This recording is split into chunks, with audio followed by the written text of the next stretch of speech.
بسم الله الرحمن الرحیم. السلام علیکم و رحمت الله و برکاته. ګرانو زده کوونکو، الله جل جلاله دې وکړي چې روغ جوړ او خوشحاله اوسئ. ګرانو زده کوونکو، زموږ او ستاسو د درس موضوع ده دوه زورونه، یعنې تنوین د دوه زورونو. پرون مو کوم درس ویلی د هغه په ادامه کې خپل درس ته دوام ورکوو چې د شین دوه زورونه مو ویلې، هغه نه بعد په حروف هجاو کې صاد دی. قاعده دا ده ګرانو زده کوونکو، دغه د دوه زورونو سره چې کوم حرف باندې راشي هغه سره به څه لیکو؟ الف لیکو. څه به لیکو؟ الف به لیکو. صاد زبر صن، صاد زبر صن، چې تلفظ یې څه رقم ده؟ یعنې هغه ادا یې څه رقم ده؟ ادا یې دغسې ده ګرانو زده کوونکو، دغه ادا ده، یعنې صن به څه رقم لیکو؟ دغسې به یې لیکو. تلفظ به یې څه رقم کوو؟ ادا به یې څه رقم کوو؟ داسې. ما سره په قاعده میسره باندې وایي، په قاعده میسره. په بخښنې ګرانو زده کوونکو چې زموږ او ستاسو جلسه څومره جلسه ده؟ 26مه جلسه ده. 26مه جلسه ده. نو درس بیا هم صاد زبر صن، صاد زبر صن، صاد زبر صن، صاد فتحتين صن. هغه نه وروسته د ضاد حرف ده، الف ورسره لیکو او په تلفظ به یې څه رقم کوو؟ داسې ضن. ضاد زبر ضن، ضاد زبر ضن، ضاد زبر ضن، ضاد فتحتين ضن، ضاد فتحتين ضن. هغه نه بعد ګرانو زده کوونکو کوم حرف ده؟ د طا حرف ده. دوه زورونه ورکوو په حالت دی هغه کې الف به ورسره لیکو. نو څه کېږي تلفظ یې؟ طاد زبر طن، طاد زبر طن، طاد زبر طن، طا فتحتين طن. چې خا صاد ضاد طا ډک حرف ملیاره شبه مثالیه ده. ورپسې ضا په حالت د دوه وقفونو کې ورسره الف دوه زورونه، په حالت د دوه زورونو کې ورسره الف. ضاد زبر ضن، ضاد زبر ضن، ضاد زبر ضن، ضا فتحتين ضن. چې ضن په عربي کې څه ته وایي؟ ګمان ته وایي. ځکه رسول اکرم صلی الله علیه وسلم وایي، رسول اکرم صلی الله علیه وسلم فرمایلی تاسو د بدګمانۍ څخه ځان وساتئ. راځو ورپسې عین په حالت د دوه زورونو کې ورسره الف. عین دو زبر عن، عین دو زبر عن، چې داسې تلفظ او داسې لیکو. عین دو زبر عن. هغه نه بعد ګرانو زده کوونکو د غین حرف ده چې دا هم ډک ویلی کېږي. په حالت د دوه زورونو کې ورسره الف ده او تلفظ یې غن ده. نو څه رقم؟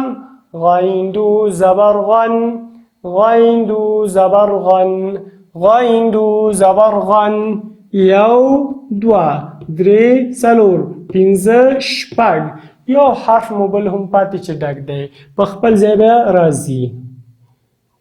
فا په حالت د دوه زورونو کې الف، نو تلفظ یې فن. فادو زبر فن، فادو زبر فن، فادو زبر فن. په ډېر اسانۍ سره د خپل مخرج څخه به یې ادا کوو. قاف هم همدارنګې د دوه زرونو په حالت کې اخر کې ورسره الف. قاف دو زبر قن، قاف دو زبر قن، قاف دو زبر قن، قاف دو زبر قن. دا آخري حرف د حروف مثالیه څخه ده. له دې طرفه یو دوه درې څلور پنځه شپږ اووه حروف د حروف مثالیه و ډک حروفو. هغه نه بعد ګرانو زده کوونکو کاف نه به وروسته الف لیکو په حالت د دوه زورونو کې کاف دو زبر کن کاف دو زبر کن کاف دو زبر کن کاف دو زبر کن کاف دو زبر کن کاف دو زبر کن لام د کاف نه وروسته لام ده چې په دې باندې فتحتين مونږ ویلي قاف فتحتين قن قاف فتحتين قن کاف فتحتين کن کاف دواړه یو بل ته مخرج کې نږدې دي لیکن تفاوت ډکواله ده لام چې موږ تاسو په قاعده حروف هجا کې لام الف لا ویلو هغه دال ترازی په دوه زورونو په حالت کې لام سره لام دو زبر لن لام دو زبر لن لام دو زبر لن کما سره په قاعده میسره کې وای لام فتحتين لن لام فتحتين لن اغه نه بعد ده لام نه بعد میم میم اما قاعده په حالت د دوه زورونو کې او سره اخر کې الف میم دو زبر من میم دو زبر من میم دو زبر من په قاعده میسره کې میم فتحتين من ده میم فتحتين من اغه نه بعد نون ده کوم حرف ده حرف د نون ده چې نون نه به وروسته الف دوه زورونه پرېږدو نو چې به کېږي نون دو زبر نن نون دو زبر نن نون دو زبر نن نون دو زبر نن په قاعده میسره کې نون فتحتين نن میم او نون مخکې مې ویلي بیا یې وایم د حروف هجاو څخه هغه حروف دي چې همیشه پکې غنه کیږي بغیر له غنې نه اصلا دا حروف ادا کیدی نشي صفت لازمه دي د دوه حروفو ده د میم او نون غنه صفت لازمه ده چې ده صفت لازمه میم نون مو ویلي هغه نه وروسته واو دی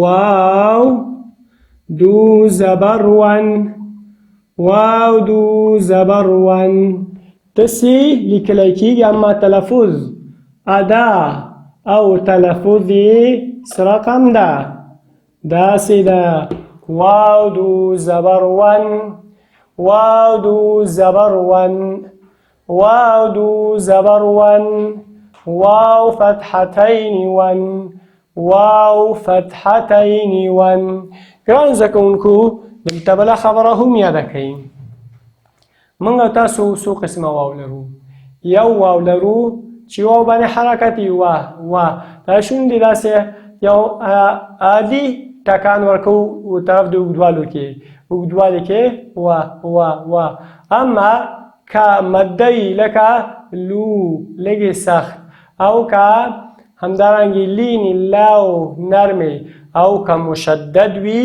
نو سخت لکه واو ونصر واو دا شونډو نه مې اواز ووځي یو حالت دی زورو بل حالت دی لینو بل حالت دی مدو بل حالت دی شدو بل حالت دی ادغام ده میوال چې هلته به د پوزې نه اوازه وځي او دلته به دا په داسې انداز کې وایي چې اواز هم ډېر زیات سخت نشي داسې سخت نشي چې غنه بیخي ادا نشي نو ګرانو زده کوونکو د واو نه بعد کوم حرف ده ها ده ها هم داسې دوه سترګې ها لیکو یو سترګې نه دلته بلکې دوه سترګې ها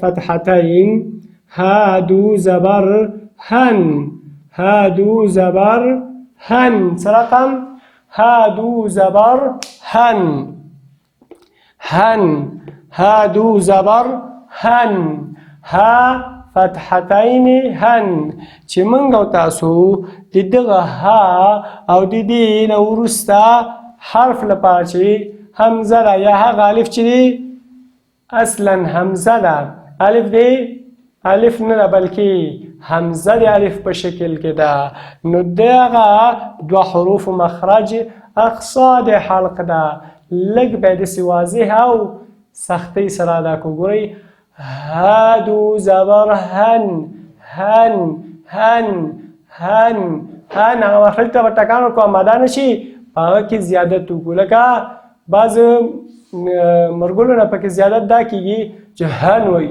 هن، دا غلطه ده. هغه خپل صفت کې به غلو نه کوي، اما مخرج کې سختی لري او خپل صفاتو کې سختی نه ده. همس د نفس جاری کولو ته وایي، د نفس او د سا جاری کول په ډیره اسانۍ په ډیره سختۍ نه، ځکه سختی خو شدت ته وایي او رخاوت نرمۍ ته وایي. نو هادو زبر هن. هغه نه بعد د ګرانو زده کوونکو همزې سره به موږ او تاسو څه لیکو؟ همزې سره به د هغه نه وروسته په دې حالت د دوه زورونو کې څه لیکو؟ یو الف لیکو. نو څه به کېږي؟ همزه دو زبر ان، همزه دو زبر ان، همزه دو زبر ان. لکه ها فتحتین هن، همزه فتحتین ان، همزه فتحتین ان. آخری حرف د حروف هجاء څخه یا ده چې یا هم ورسره په حالت د دوه زورونو کې الف لیکو، په حالت د دوه زورونو کې ورسره الف لیکو. نو څه کېږي؟ یادو زبرین، یادو زبرین، یادو زبرین، یادو زبرین. یا فتحتین ین، یا ګورئ یا دا زمونږ د ژبې منځ بالمقابل تالو سره لګي په ډیره اسانۍ. تاسې یا لپاره هم موږ څو حالات لرو. یو یا ده چې زور والا ده، یو یا ده چې ادغام والا ده، یو یا ده چې مشدده بغیر له ادغامه ده. نو یادو زبرین. ګرانو زده کوونکو دا زموږ او ستاسو نننی درس انشاءالله ښه به مو یاد کړئ، کور کې به یې تکراروئ او په اخره کې مو په رب العالمین سپارم. الله مو مل ومن الله توفیق.